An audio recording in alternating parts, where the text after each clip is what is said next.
Ucabanga ukuthi ukushintsha impilo yakho kudinga iminyaka?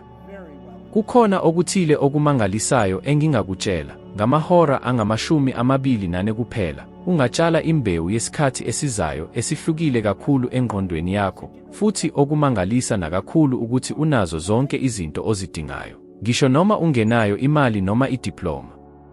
Abantu abaningi engibaziyo bachitha impilo yonke bebalekela izinto abangazifunayo. Bathi, angifuni izikweletu, angifuni ukusebenza impilo yonke, angifuni ukuthembela komunye umuntu.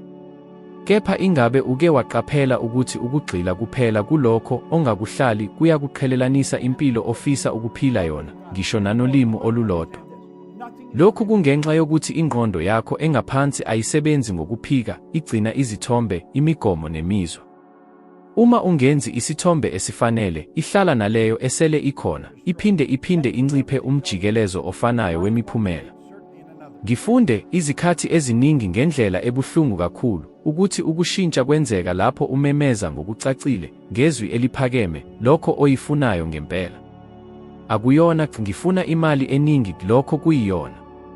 Kufanele uthi, ngifuna $100 ngenyanga ngaphambi kukaDisemba unyaka ozayo. Ngifuna ukuhlala kule ndlu enamakamelo 3 enesitebhisi esibheke ulwandle. Ngifuna ukusebenza izinsuku 4 ngeviki nokuhamba njalo ngenyanga ezintathu. Lokho kuyacaca. Lokho kwenza isithombe sengqondo esicacile. Futhi uma leso sithombe sesakhiwe, sibe yigama elingapheli engqondweni yakho. Ngilokhu ngisebenzisa umfanekiso we-thermostat. Uma ukushisa kusethelwe kuma-degrees 12, kungakhathaliseki ukuthi uvula ifasitela noma uvula ukufudumala, isimiso sizozilungisa sibuyele endaweni yaso yokuqala. Impilo yakho yezezimali nomuntu siqu isebenza ngendlela efanayo. Uma i-thermostat yakho yangaphakathi ibekwe ekuphepheni, ungaba nenyanga enkulu, uthole ibhonasi, uvale isivumelwano esikhulu kodwa ngokushesha uzithola izindlela zokubuyela esimweni sakho esidala. Kungakho abanye abantu bezuza elotho eminyakeni embalwa kamuva, bebengenamali. Lapho ngiqala ukuqonda lokhu, ngabona ukukhulu kwegiya engangigqunywe kulo. Kwakukhona isikhathi lapho ngithola khona imali eningi kunelanga lwayo, futhi ekupheleni konyaka, ngangingenamali ebhange. Kungani? Ngoba yize i-akhawunti yami yasebhange ishintshile, uhlelo lwami lwengqondo alushintshanga. Ngangisacabanga njengomuntu ophila ngemali yenyanga. Futhi ingqondo engaphansi ihlala ikubuyisela esithombeni sakho esiqinile. Futhi nansi into ebalulekile, uma ungachazi kahle ukuthi ufunani, uzohlala uthola noma yini. Uma uthi kuwe, ngifuna ukuzinza, umzekelo, ubuchopho bakho buyaqonda lokhu njengokuthi tihlala izinto zinjengoba zinjalo futhi kuzokwenza njalo, ngisho noma isimo sakho samanje singasiphi. Manje, uma uthi ngokuqinile, ngifuna ukuba $100 ebhange, ayitshaliwe, ngaphambi kokuphela kweminyaka 2, futhi uphinda lesi sithombe nsuku zonke, ingqondo yakho engaphansi iqala ukuhlunga lonke ulwazi, amathuba nokunquma okuzokuseduza kuleyo migomo. Sengibonile abantu bashintsha impilo yabo ngokuphelele ezinyangeni ezimbalwa nje, ngokubeka ngokucacile ukuthi bafunani nokuzibophezela kulombono. Ngeke ngilibale umhlangano lapho ngibuza khona isikhali ukuthi ufuna ukuthola malini ngonyaka ozayo. Waphendula, okuningi ngangikwazi. Ngathi, ngakho-ke linda ukuthola kancane, ngoba okuningi ngangikwazi akuyona inombolo. Kuyisifiso esingenamthelela, futhi ingqondo yakho engaphansi ayisebenzi ngezinto ezingacacile, isebenza ngezithombe ezicacile. Kusukela ngaleso sikhathi, wabeka inani eliqondile, isikhathi esibekiwe, futhi waluchaza ngokuningiliziwe. Ngezinye izinyanga ezintathu, wayesesezingqambeni, evula izivumelwano angazange azibone ngaphambili, ngoba wayesazi ukuthi uya kuphi. Ukucaceka kuyisinyathelo sokuqala sokuqothula umkhuba wengqondo okugcina uvaleleke. Kunjengokulungisa ilensi yekhamera, ngokushesha, lokho okwakubonakala kude futhi kufiphele, kuyaqina futhi kufinyeleleka. Imimangaliso iqala lapho ungacabangi njengakho, kepha uqale ukuzwa ukuthi kungaba njani ukuphila leyo mpilo. Ngoba ingqondo yakho engaphansi ayihlukanisi lokho okuyiqiniso nalokho okucabanga ngokujulile. Uma uzibona ngokwengqondo uphila impilo oyifunayo, umzimba wakho, izinqumo zakho nezenzo zakho ziqala ukulungelelana nalesi simo esisha. Futhi lapho ushintsho lungabi lukukwazi nje futhi lube yinto engenakugwegweshwa. Siphila, sisebenza futhi senze izinqumo ngokwezithombe esiziphethe zona. Lesi sithombe sisebenza njengemingcele engenakubonwa enqunywa ukuthi ungaya kuphi. Futhi ngisho noma lokhu kubonakala kungcolile, kuyindlela yangempela, enjengomthetho wenkambiso. Kunjengokungathi ngaphakathi kwakho kukhona i-thermostat elawula zonke izici zokuphila kwakho, imali, ubuhlobo, impilo, amathuba, futhi noma ngabe uzama ukuphoqa umphumela omuhle kangakanani, uma le thermostat ibekwe ezingeni eliphansi, uyobuyela kuyo. Sengiyibonile lento izenzeka izikhathi eziningi kangangokuba ngingayibikezela. Umthengisi, ngokwesibonelo, uneyanga emangalisayo, avala amabhizinisi njengokungakaze kube khona, uphule wonke amarekhodi bese, ngaphandle kokwazi, uqala ukuphumula, kancane kancane, ayeke amathuba. Akwenzi lokhu ngamabomu, i-thermostat yakhe yangaphakathi ithi, ukhulu kunesimiso sakho, masibuye esimweni esijwayelekile. Okufanayo kwenzeka kumfundi, lowo ozibona njengomfundi ophakathi angathola uphawu oluphelele ngomzamo obheke phansi.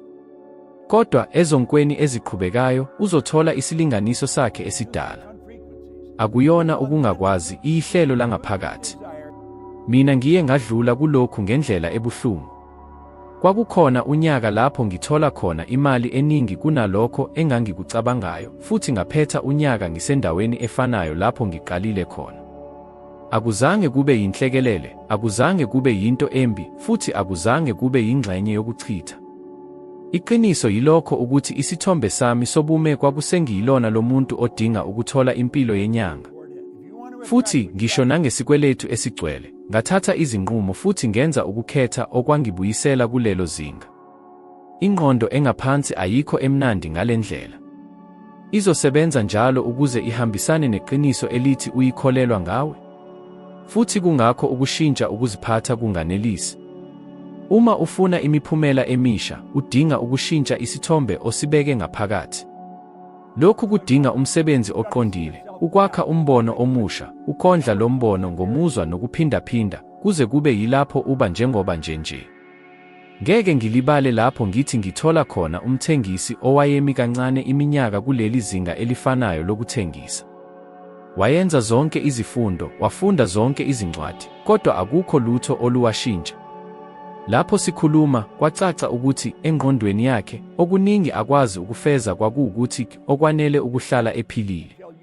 Sisebenze ndawonye ukuze siphinde sibeke leli sithombe, hayi ngamagama kuphela, kodwa ngokwakha isikhombisi esiningi sokuthi impilo yakhe ingaba njani ngokuthengisa okuphindwe kabili, indlela yokuphila, uhambo, nomthelela emsebenzini.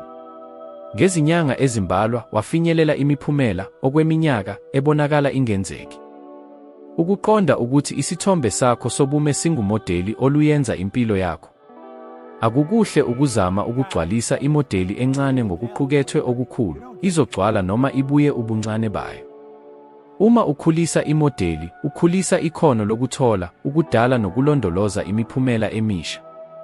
Ubuhle balokhu ukuthi akubalulekile ukuthi uvela kuphi manje, ushintsho lungaqala ngesikhathi lapho unquma ukuzibona ngendlela ehlukile. Futhi nansi umsebenzi onamandla oshintshe impilo eminingi, chitha usuku olulodwa lonke uziphatha njengomuntu ofuna ukuba yena. Khuluma njengoba wayekukhuluma, hamba njengoba wayehamba, thatha izinqumo njengoba wayezithatha. Zwa ukuthi kungaba njani ukuphila kanjalo. Ubuchopho bakho buyoqala ukwakha ukuxhumana okusha, futhi lo mbono uzotshala imbewu engase, uma ikhulile, ithathe isithombe esidala. Ngoba ekugcineni izwe langaphandle lizoba umbono oqondile wezwe oluwakha ngaphakathi. Ukwesaba yisitha esikhulu samaloni, singathi siyabulala. Kuyathule, kuyaphika, futhi ngezinye izikhathi kufihleka njengokuqapha noma umqondo omuhle. Abantu abaningi abakuqondi, kodwa akuyona ukungabi nemali noma ukungabi namathuba okuwagcina emi kancane, ukwesaba. Ukwesaba ukuhluleka, ukwahlulelwa, ukuvezwa, ukungalungiseleli. Sengibonile abantu beyeka amathuba amahle ngoba babengenamandla okuthatha isinyathelo sokuqala. Into emangalisa kakhulu ukuthi izikhathi eziningi lokho okubavimbela akuyona iqiniso, kodwa isikhombisi esenziwe engqondweni yabo. Ngihlala ngithi ukwesaba luhlelo olukhulu. Yakha isithombe esicacile kakhulu sobi kakhulu okungenzeka ukuthi uzizwa njengoba usuphila lokho. Futhi uma umzimba uzwa, uyawulalela, uyakhubazeka, ubuyela emuva, noma ufuna izaba zokungayi. Kungakho abantu abaningi bethi anginamali yilokho noma akulona isikhathi esifanele kilamagama. Empeleni, ukwesaba kusebenzisa ilogi njengokufiphaza. Ngikhumbula kahle umbhangqwana owayefuna kakhulu ukuthenga indlu yabo yokuqala. Babesebone izindlu eziningi, kodwa abazange baqhubeke. Kwahlala kukhona asinayo imali yokufaka, uma singakwazi ukukhokha izinkokhelo, mhlawumbe ngonyaka ozayo. Ngabheka emehlweni abo ngathi, anidingi imali ukuze nqume, nidinga ukuqonda ukuze imali ivele. Ngithathe ikhalenda, ngamaka usuku oluqondile lokuhamba futhi ngathi, ngalolu suku, niyofika endlini entsha. Kusukela ngaleso sikhathi, konke kwashintsha. Babiza umthengisi, baqala ukuvakashela izindlu, futhi ngezinsuku ezimbalwa kamuva, basayine isivumelwano. Ngosuku olubekwe, babenezihlathi esandleni. Lona amandla esinqumo. Uma unquma ngempela, akusekho isikhala sokuba ukwesaba kulawule umdlalo. Kunjengokungathi ubuchopho bakho buyazi, akukho ukubuyela emuva, manje sidinga ukuthola isisombululo. Futhi luyithola. Kodwa abantu abaningi abafinyeleli kuleli zinga, ngoba bachitha impilo belinde ukuba nokuqiniseka konke ngaphambi kokwenza. Iqiniso yilokho ukuthi ukuphepha kuza ngemuva kwesinqumo, akuqali ngaphambi. Sengiyibonile lento izenzeka kubantu abenza ibhizinisi, abaculi, abantu abasebenza ngokwabo. Bonke baneli zinga lapho bedinga ukukhetha phakathi kokulala lapho bakhona noma ukuwa okuwenza bangakhululeki. Futhi lapho kuhlukanisa abakhula nalabo abahlala behleli. Abakhula babhekana nokwesaba njengophawu lokuthi baye endaweni efanele, ngoba ukwesaba nokwanda kuhlala kuhamba ndawonye. Umsebenzi engilokhu ngiwuhlanganyela ulula, kepha unamandla. Cabanga ngalokho okufunayo kakhulu namhlanje, futhi ubhale zonke izizathu ezikwenza ukholelwe ukuthi awukwazi ukuthola. Bese zibuze, uma ngingenawo ukwesaba lokho, iyiphi isinyathelo sami esilandelayo? Bese thatha leso sinyathelo ngokusheshsha, ngisho noma sincane. Yindlela oqala ngayo ukunciphisa ithonya lokwesaba nokuqeqesha ingqondo yakho ukwenza noma ngabe ikhona. Ngoba ekugcineni, lokho okuqondile lapho uyakhona akuyona ukungabi nazithiyo, kodwa ukulungela ukubhekana nazo ngisho nenhliziyo ibetha ngokusheshsha nokungabaza emoyeni. Futhi uma uzibonisa wena ukuthi ungenza noma ngabe ikhona ukwesaba, uthola ukuthi lokho okwakubonakala kungenzeki kwakufinyeleleka isikhathi sonke. Inani lemali oyitholayo alikaze libe yingcebo.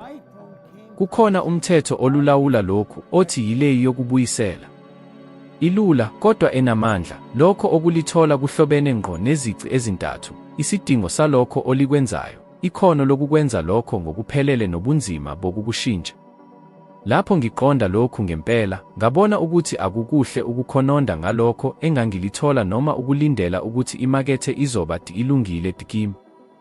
Uma ngifuna ukukhulisa imali yami, ngangidinga ukuba yigugu, futhi lokho kwakusho ukusebenza kulezi zici ezintathu. Into yokuqala, isidingo. Kunezindawo ezinokuncane kakhulu, futhi awunawo umthelela kulokho. Uma kunenani elikhulu labantu abadinga lokho okunikezayo, usuvele unomhlaba ophezulu.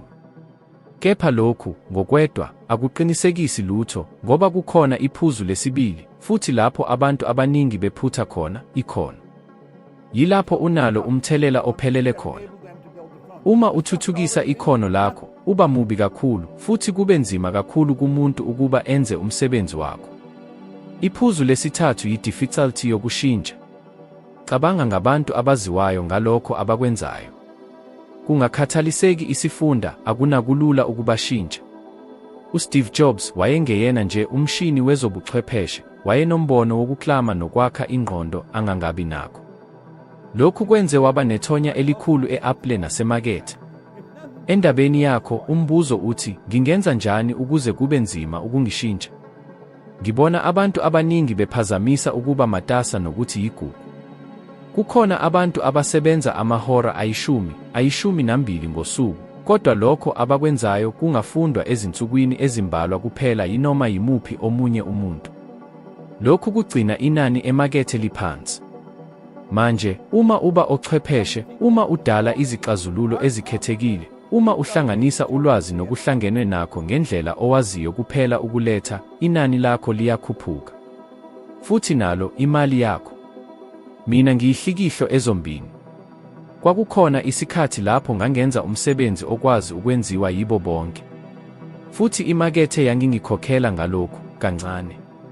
Lapho ngiqala ukutshala imali enkulu ekutheni ngibe ngumuntu oqeqeshwe kahle, ekufundeni amakhono amangalisayo, into yashintsha.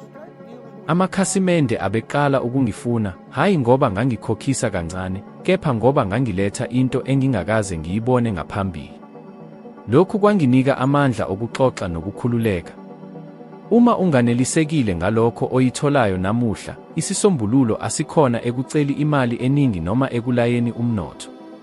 Kukhona ukubuka kulezi zici ezintathu nokuzibuza, isidingo salokho engikwenzayo siphezulu. Ikhono lami liphezulu. Futhi kunzima kangakanani ukungishintsha. Uma uqala ukusebenza kulezi zimpendulo, imakethe izokubuyisela. Kuyimithetho. Futhi kunokuchazwa okuncane abantu abambalwa abakuqondayo. Lo mthetho awukona ngemali kuphela. Futhi usebenza ebuhlotsheni, amathuba nokuhlonishwa. Uma uba yigugu futhi ungena kushintshwa, izinyango eziningi ziyavuleka, hayi ngoba ucelile, kodwa ngoba ube ngumuntu ongena kukwenqaba. Kukhona igiya eliyingozi engqondweni yabantu abaningi. Ukukholelwa ukuthi ukuba ngumuntu ophezulu kudinga ukuzuza ingcebo ngesikhathi esisodwa. Kungakho abantu abaningi abachitha impilo belinde ithuba elikhulu, ibhizinisi elikhulu, ukutshala imali okumangalisayo, ifa elingalindelekile, futhi ngenkathi belinde abakhi lutho.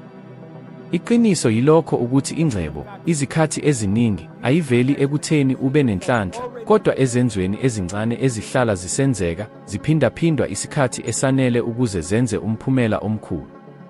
Ngiyakhumbula umfana ogama lakhe Lingwandi, engimbone kwenye yezenzakalo zami. Wayesemncane, wayesebenza emsebenzini olula, futhi wayethola kancane. Lapho ngithi angaba yigugu nje ngokugcina nokutshala amadola $20 ngesonto, wahleka. Kubona, lokhu kwakubonakala kungabi nakho ukuthi akusho lutho.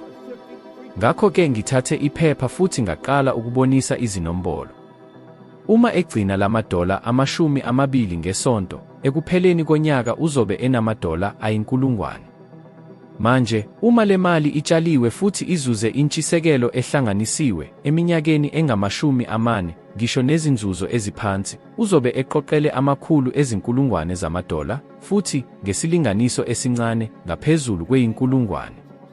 Konke kusuka kumkhuba olula futhi olutholakala kunoma ubani ofuna ukuqala. Imfihlo lapha akuyona inani lokuqala, umkhuba. Uma uqala umkhuba wokubeka ingxenye yalokho oyikho konke oyitholayo, kungakhathaliseki ukuthi uthola malini kangakanani, uqeqesha ingqondo yakho nomzimba ukuphila ngaphansi kwalokho oyitholayo, futhi ngasikhathi sinye, ukwakha impahla esebenza ngawe. Kunjengokutshala isihlahla, ekuqaleni uyandinisa futhi unakekele, ungaboni imiphumela emikhulu. Kodwa, ngokuhamba kwesikhathi, sikhuphuka, sihlala phezu futhi sihlala khona, futhi siyaqhubeka nokukhiqiza ngisho noma ungenzi lutho. Mina ngifunde lokhu ngokuzikhandla. Lapho ngiqala ukuthola imali eningi, angizange ngibe ngumuntu ophezulu ebusuku. Kepha ngakha iziyalo, iphesenti yalokho okufika, yathunyelwa ekuqaleni, ngaphandle kokukhetha. Akukhathaliseki ukuthi ukhokhela okukhulu noma okuncane. Lo mkhuba, ngokuhamba kwesikhathi, uyenze okuningi ngokuphepha kwami kwezimali kunelukhulu lokunyuka kwemali yami. Lokho okuvimba abantu abaningi ekuthatheni lo mbono ukukholelwa ukuthi akukho okusele ukugcina.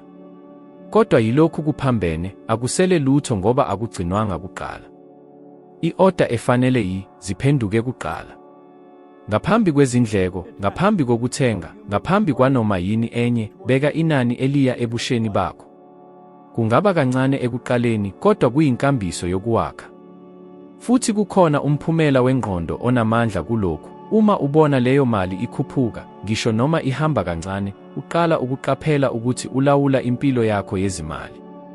Lokhu kwenza ukuzethemba futhi kuvule isikhala sezinqumo ezinqunyiwe esikhathini esizayo.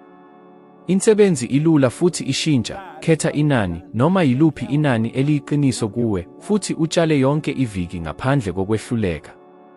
Thatha lokhu njengomsebenzi ongenakugwegweshwa. Ilanga lokuqala lizoba lingabalulekile. Kwesabeka lesibili lisasemncane. Kepha eminyakeni eyishumi uzobheka emuva futhi uqaphele ukuthi uyakha okuthile okungenakho abantu abaningi, hayi ngokungabi namakhono, kodwa ngoba abazange baqale. Esinye sezinqumo ezihlakaniphile ongathanda ukuzithatha ukukhetha ngokucophelela ukuthi uzothola ngubani iseluleko. Lokhu kungabonakala kucace, kodwa kuyamangalisayo ukuthi abantu abaningi bangawushiya kanjani ukuphathwa kwemali yabo nemisebenzi ezandleni zalabo abangenalo isizathu sokuthi basho okuthini. Kunjengokungathi umuntu udinga ukuhlinzwa futhi acele iseluleko kumkhelene esikhundleni sokuya kudokotela. Noma kunjalo, uma kukhulunywa ngemali, ibhizinisi noma umsebenzi, lo mphoqo uyenzeka nsuku zonke. Ngifunde madala ukuthi abantu abacebile nabaphumelelayo banomkhuba ovamile, bafuna iseluleko kwabaphezulu. Uma bedinga uhlelo lwezimali, baya kumqondisi onesiko eliqinile. Uma befuna ukutshala imali, bafuna labo abaye bafakazela ukuthi bayazi ukukhiqiza imiphumela. Akukona ukuthola umuntu okhuluma kahle noma omuhle, lokhu kuphakamisa ukufuna labo abanayo ikhono lokuyisa lapho ukhona lapho ufuna ukuya khona. Mina ngiyihlikihlo lento lapho ngiqala ukuthola imali eningi, into yokuqala engayenza ukukhuluma nabantu abaphatha imali enkulu eminyakeni eminingi. Angizange ngiyifune kubangani bomntwana noma kumuntu owayengiyazi into eyisombululo. Ngangazi ukuthi ngokwedwa ngizothatha isikhathi eside kakhulu ukufunda, futhi ngizokwenza amaphutha okulahlekelwa kwesikhathi. Ngoba kulolu sinqumo engikwazile ukwakha uhlelo oluqinile nokugwema amagiya okuye kwemise impilo yami eminyakeni. Okuphambene nakho kuyiqiniso, futhi sengiyibonile izenzeka izikhathi eziningi. Abadlali bebhola, abaculi, abazuza elotho bonke ababenengcebo eyaqala ngokushesha ngoba bathembela ekuphathweni kwemali kubantu abangazi lutho. Umphumela: ukutshala imali okubi, ukusebenzisa ngokungalungi, izikweletu, futhi eminyakeni embalwa akusekho lutho. Akuzange kube ukungabi namathuba, kwakungabi nesiqondiso esifanele. Umbuzo uthi ukufuna usizo kwesazi kudinga ukuthobeka. Udinga ukuvuma ukuthi awukwazi konke nokuthi umuntu angazi okuningi kunwena endabeni ethize. Kepha lokhu kuyiqiniso eliyanda. Abantu abaphumelelayo abazizwa besongelwa yilabo abazi okuningi, bazizwa benenhlanhla ngokuthi bangafunda. Uma namuhla ufuna ukushintsha impilo, noma ngezimali noma kunoma iyiphi enye indawo, qala ngokubuka iqembu labantu abuthola iseluleko. Ukuthola impumelelo kudinga ukuthi uhambe nabantu abanolwazi, abake baqeda ibanga olihambayo. Ungabi ngumuntu onqikaza, ocabanga kakhulu. Uma ubona ithuba, bamba ngaso leso sikhathi. Ungalindi isikhathi esifanele, ngoba leso sikhathi asiphili. Khumbula owesilisa owayehlala ecabanga ngebhizinisi lakhe iminyaka 2 kuphela ukuthi aliqalise. Waphulukana nesikhathi esibalulekile. Ukuqala ngokushesha kwenza kube lula ukwakha ukuzethemba, futhi kube lula ukuqhubeka. Abantu abaningi bayehluleka ngenxa yokunqikaza. Bayehluleka ukuthatha amathuba ngoba babona kuphela izinselelo, hayi amathuba okuthuthuka. Qala manje, noma ngabe kuncane kangakanani. Yenza okuthile. Uma unezimvo ezinhle, ungalindi ukuthi zibaleke.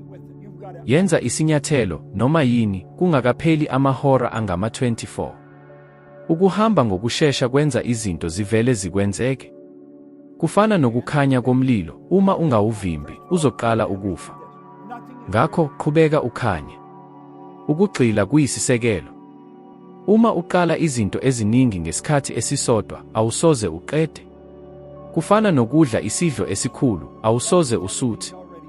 Khetha into oyifisayo kakhulu, bese uyigxila kuyo. Yenza njengoba abantu abaphumelelayo benza, gcina amehlo akho emqondweni, ungabi namihlobiso. Kubuhlungu ukuthi abantu abaningi bayakhohliswa ngamathuba ambalwa, bayeke ukugxila enjongweni yabo. Khetha ngokuqondakalayo, uma into ingakusizi ukufinyelela ezinjongweni zakho, yishiya. Lokhu kuyadingeka ukuze uphumelele. Bhala injongo yakho bese uyigcina eduze kwakho njalo. Uma ubona into engakusizi, yishiya. Ukuqonda lokhu kwenza ukuphila kube lula futhi kube lula ukufeza izinto. Uma ungalandeli lezi zinto, usawuthola umsebenzi. Lokhu akuyona into elula, kodwa kuyindlela. Siyaqhubeka nomsebenzi wethu, futhi sizobona ezinye izinto ezizokusiza. Ngiyabonga ngokuhlala lapha, sibone esikhathini esilandelayo.